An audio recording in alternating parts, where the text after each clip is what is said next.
Content creator, আমি তো একজন কন্টেন্ট ক্রিয়েটার, তাই তোমাদের কাছে মনে হবে যে আমি হয়তো এটা কন্টেন্ট বানিয়েছি আর কন্টেন্ট বানানোর জন্যই কথাগুলো বলছি। না বন্ধুরা, একেবারেই ভুল ধারণা মনে রেখো না। আমি কোনো কন্টেন্ট করছি না, আমার কন্টেন্ট করার জন্য অনেক রাস্তা পড়ে আছে, কিন্তু এটা আমার জীবনের বাস্তব ঘটনা। আমি তুলে ধরতে চাই এই কারণে যে স্মৃতিগুলো পড়ে থাকবে, আমি তো থাকবো না। তো আমি কিছু তোমাদের কাছে বলতে চাই, আমার কোনো বলার জায়গা নেই, ভাষা নেই। কোন ভাষায় বলবো, কি ভাষায় বলবো, তোমরা ভিডিওটা দেখো আর কথাগুলো শোনো। মানে আমি যে কেন এই কথাগুলো তুলে ধরছি সেটাই তোমাদের কাছে ক্লিয়ার নয়, এখন আমি ক্লিয়ার করে বলছি। আমি বিগত কয়েক মাস থেকে চোখের জন্য ভুগছিলাম। তো আমার হাজব্যান্ড বাড়ি আসছে, বাড়ি ইলেকশনের সিলসিলায় বাড়ি এসছে, ভোট টুট হয়ে গেল, রেজাল্ট হয়ে গেল, সব কিছু ঠিকঠাক আছে, বিজেপি পাশ করে গেল, খুব ভালো। তারপরে আমি একদিন বললাম আমার চোখের ডাক্তার কাছে নিয়ে চলো, সে কিন্তু আমাকে নিয়ে গেল না, যাবেও না বলছে কখনোই না, কোনো দিনও না, তোমার চোখ অন্ধ হয়ে গেল, আমার কিছু করার নেই। তা আমারও তো কিছু করার নেই, আমার যেহেতু আমারই চোখ, আমাকে তো বাঁচতে হবে, তাই না? যারা চোখ থাকতেই দেখে না, তারা চোখ না থাকলে কি করে দেখবে, সেটা হচ্ছে বড় প্রশ্ন। তো আমি নিজেই চলে গেলাম সেই নেপাল। তোমরা সবাই জানো নেপালে চোখের জন্য বিখ্যাত। তা আমরা গিয়েছিলাম শনিবার ভুল করে আমার বিয়ানিকে নিয়ে। তো ভুল করে যে শনিবারে গিয়েছি, সেখানে শনিবার রবিবার বন্ধ থাকে। তো আমরা কোনো একটা জায়গা থেকে আর এই জায়গাটা উপভোগ করলাম, এটা হচ্ছে একটা পার্ক। তো আমরা থেকে দুজনে ঘোরাঘুরি করলাম, ওখানে আমাদের অনেক রিলেটিভ আছে। তারপরে এই পার্কটা যখন যাই, মনটা একটু ছুঁয়ে গেল। যাই হোক, খানিকের জন্য ভুলে গেছিলাম কি দুঃখ সুখ কোথায় আছে। চোখ টোক দেখিয়ে যখন বাড়ি আসি, আবার তিনি সেই একই অবস্থা। ভাবলাম বাড়ি নেই 2 দিন, 2 দিনে হয়তো একটু প্রেম জেগেছে, কিন্তু না, উনি ওরকমই আছে, সেই একই ধরা ছোঁয়ার মধ্যে। কিছু করার ছিল না, আমি কতটা মেনে নিব, আমি কতটা অ্যাডজাস্ট করব, আমি আর পারছি না। তা আমি কথাগুলো সহ্য অসহ্যর বাইরে হয়ে গিয়েই কথাগুলো বলছি। তো এই যে হাসি খুশি দেখছো, এই হাসি খুশির পিছনে কিন্তু অনেকটাই দুঃখ লুকিয়ে থাকে, যেগুলো সবাই শেয়ার করতে পারে না, আর সবার কাছে বলাও যায় না। সবাই বললে কি বলবে জানো তো? উপহাস করবে। আজকে তাদের কাছে মন খুলে দুটো কথা বলবা, কালকে কিন্তু তোমাকে সেই কিচার ছুঁড়েই মারবে। দেখছি তোর স্বামী এরকম করে ওরকম করে। একটা কথাই আছে না, যদি তার স্বামীতে করে হেলা, তার রাখালেও মারে ঠেলা। যদি স্বামী ভালো না বাসে, তাহলে পৃথিবীতে ছেলে মেয়ে পুত্র সন্তান পুত্রবধূ কেউ কাউকে ভালোবাসে না। এটা সবথেকে বড় বাস্তব। শুধু ভিডিও না, এটা আমার জীবনের একটা কাহিনী তুলে ধরছি তোমাদের সামনে। এটা যেমন যেমন এটা একটা পার্ক, আমার জীবনেরও একটা পার্কের কথা তোমাদের সামনে তুলে ধরছি। ভিডিওটাকে স্কিপ করে ঠেলে উঠাবে না, একটু কমেন্ট করে যাবে, আমি কি ঠিক বলছি? তো আমার বাস্তব জীবনের কাহিনীগুলো আমি চট করেই ভুলে যেতে চাই না, আবার চট করে মনেও রাখতে চাই না, খুব তাড়াতাড়ি ভুলে যেতেও চাই। কিন্তু ভুলে গেলেও কি হবে, আমি ভুলে যাই, আমার সাইডের লোকগুলো কেউ ভুলে না। তারা আমাকে মনে করেই রাখে, সেই খারাপটুকু মনে করে রাখে, ভালোটুকু কিন্তু কেউ মনে রাখে না। আমি যাদের জন্য অনেক কিছু করি, তারাই কিন্তু আমাকে একটা সময় পুছেও না, এবং কি জিজ্ঞাসাও করে না। বিগত কিছুদিন আগে আমি আমার স্বামীকে এরকম একটা অসুস্থ মধ্যে পড়তে দেখলাম, যে আমার স্বামীর প্রচণ্ড শরীর খারাপ। আমি টেলারি কাজ করি, আমি সেখান থেকে ছুটে এসে তার কীভাবে কোথায় নিয়ে গেলে ভালো হবে, কী খাওয়ালে ভালো হবে, কী করলে ভালো হবে, ডাক্তারের কাছে ছুটে চলে গেলাম। তখন বলল কি তারা নতুন একটা ভাইরাসের সম্ভাবনা আছে। সেটা শুনে তাকে ব্লাড টেস্ট কী করানোর চেষ্টা করলাম, কিন্তু ঠাকুর করলে সেটা ভালো হয়ে গেছে। আজকে যখন আমার অসুস্থর কারণে আমি তাকে বললাম, আমি এখান থেকে এসে কিন্তু আমার প্রচুর শরীর খারাপ, আমি তাকে যখন বললাম আমাকে একটু ভাত খাইয়ে দাও, কিন্তু সে কি করলো, সে মানা করে দিল, একদম ডাইরেক্ট না করে দিলই না, সে বাতি টাতি বন্ধ করে শুয়ে পড়ল। আমি কি করতাম? পেটের খিদায় যন্ত্রণায় মারা যেতাম? না, আমি সেরকম মেয়ে না, আমি হেরে যাওয়ার মতো না। একটুকু খেয়েছি, কিন্তু অনেক রাত্রে উঠে আবার খেয়েছি। তোমরা এখন বলবে রাগই করেছ, খেলে কেন? ওই যে প্রাণটা আত্মঘাত করতে চাই না, আমি মারা যেতে চাই না, আমি বেঁচে থাকতে লড়াই করতে চাই। কথা বলতে পারছি না, এখনও আমার শরীর ভীষণ অসুস্থ।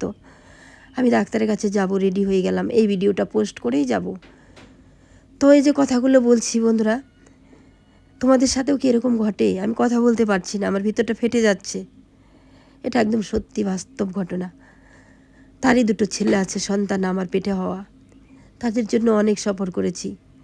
আমার গেটটা প্রায় খোলাই থাকে, সবসময় খোলা থাকে, প্রায় রাত্রেও খোলা, সবার দরজা নক হয়ে যায়, আমার দরজা খোলা থাকে। কেন জানো? আমার ছেলেরা ঘরে আসবে, কোনো দরকার হলে নেবে, এই ঘরে ফ্রিজটা থাকে। তো কিছু দরকার হলে আসবে, আমার কোনো নক টক নেই।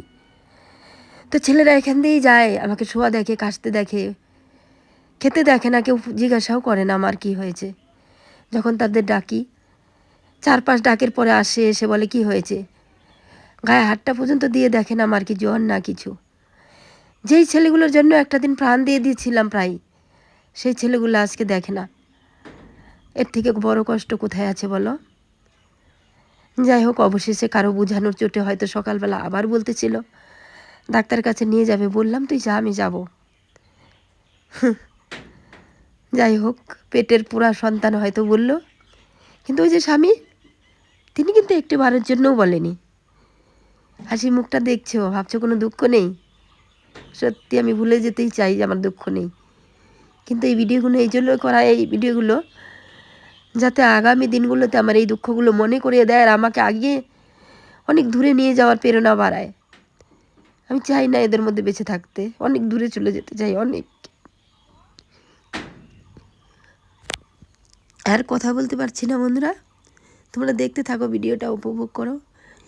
খুব সুন্দর একটা মোমেন্ট, আর তোমাদের সঙ্গে আমার এই দুঃখ কষ্টগুলো শেয়ার করেছি। যারা ভিডিওটা দেখবে অবশ্যই শেয়ার করো। ভালো মানুষ, তার যৌবন, তার সব কিছু শেষ হয়ে গেলে মানুষের সব কিছু শেষ হয়ে যায়, এটা বাস্তব প্রমাণ। আমি আমার মাকে দেখেছি, আমার মা বাবা সব কিছু ছেলেদের নামে করে দিয়ে গেছে যখন, তখন আমার মাকে তারা ছুঁড়ে ফেলেছে। আমি ভাবছি কি হয়তো আমার ছেলেরা করবে না, কিন্তু কোনো গ্যারান্টি নেই, তারা একেবারেই আলাদা, আমার মায়ের ছেলেদের থেকেও খারাপ। যখন আমি ভাবলাম আমার স্বামী দেখছে না, আমি আমার মায়ের বাড়ি যাই। যখন মার কাছে গেছি, মা দেখি কেবলই ডাক্তারের কাছে থেকে আসলো। আর যখন মা ডাক্তারের কাছ থেকে আসলো, আমাকে দেখে মা হন্তদন্ত হয়ে বৌমাকে ডাকলো। সেই বৌমা এসে দেখলো আমাকে, আমার শরীর খারাপের কথা শুনে সেও ঘরে গিয়ে শুয়ে পড়লো। ভাই এসে কি আমাকে জিজ্ঞাসা করবে, বউকে নিয়েই তো ওয়াজ করতে শুরু করলো।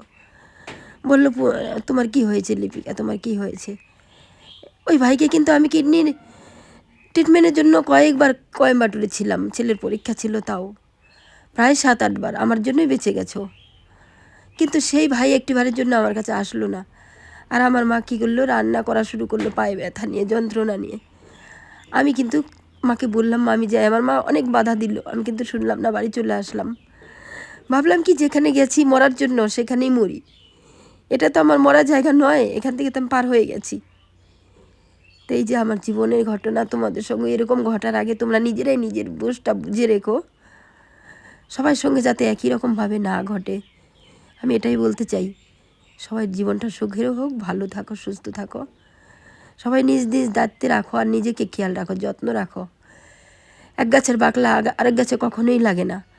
যদি তোমার ছেলেরাই তোমার পেটে থেকে হয়েছে, তারাই যদি তোমার দুঃখ না বুঝে, স্বামী তো কোন ধূর্ছাই চেটের বাল, ও কোথায়কার কি, ও তোমার রক্তের কানেকশন না কিছু। যখন তোমাকে ভালোবাসার দরকার ছিল, প্রয়োজনে স্বার্থের জন্য তোমাকে ভালোবাসতো, আজকে যখন ভালোবাসার তার দরকার নেই, তার আমাকেও দরকার নেই, কোনো প্রয়োজন নেই তার আজকে আমার। তার জন্য আমি বলছি বন্ধুরা, আমার এই ভিডিওটা একটু বেশি বেশি করে সরিয়ে দিও। একটা আমার জীবনের সবথেকে বড় সত্য ঘটনা এটা, সত্যি বলছি, এটা একদম সত্য ঘটনা, আমি একটুকু মিথ্যা বলছি না। আরও অনেক কিছু আছে যা আমি বলতেই পারলাম না, এই পুরো ভিডিওতে বলা সম্ভব না। এরকম কয়েকটা ভিডিও হলেও হয়তো হবে না শেষ। কোনো কোনো সময় মনে হয় কি এরকম কুয়ার জল পেলে ডুবে মরে যাই, কিন্তু ওই যে আত্মহত্যা করা মহাপাপ, তার জন্যই আমি মরবো না, কখনো আত্মহত্যা করব না। তোমরা এই ভিডিওটা দেখে বাজে কমেন্ট, বাজে মন্তব্য রেখো না। আমি অনেক দুঃখের পরে এই কথাগুলো তুলে ধরেছি। আজকে আমার জীবনে যা যা হয়েছে, আগামী কোনো নারীর জীবনে যাতে এরকম না ঘটে, তারই একটা ছোট্ট চেষ্টা করলাম, যাতে তারা নিজেদের জীবনটাকে নিজেদের মতো করে গুছিয়ে নেয়।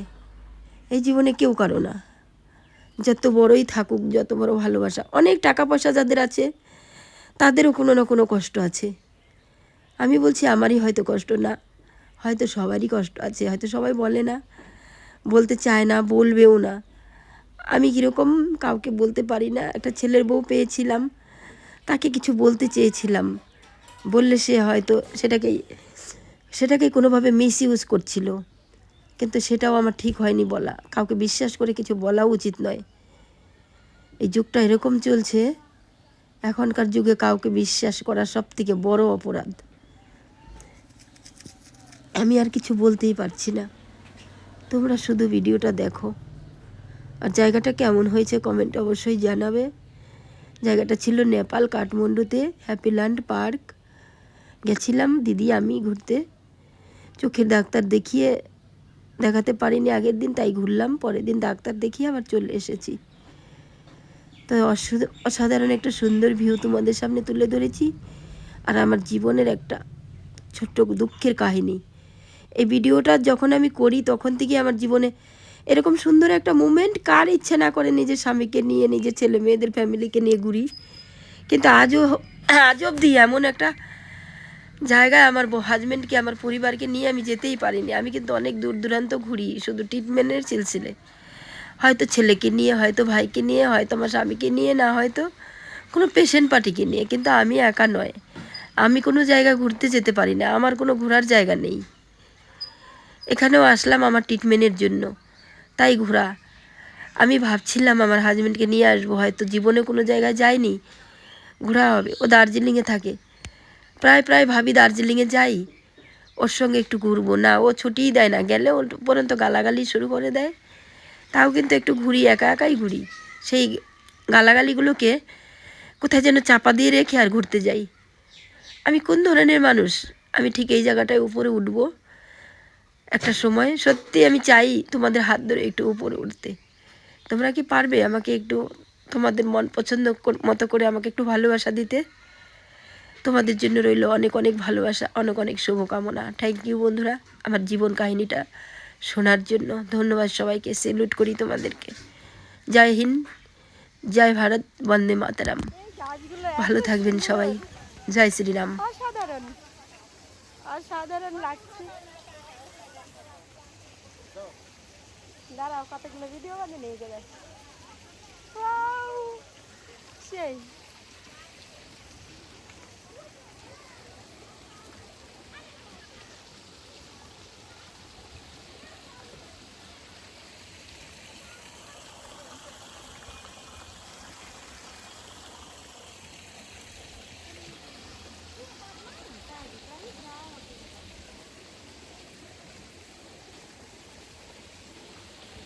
সুন্দর গাছগুলো, বাস।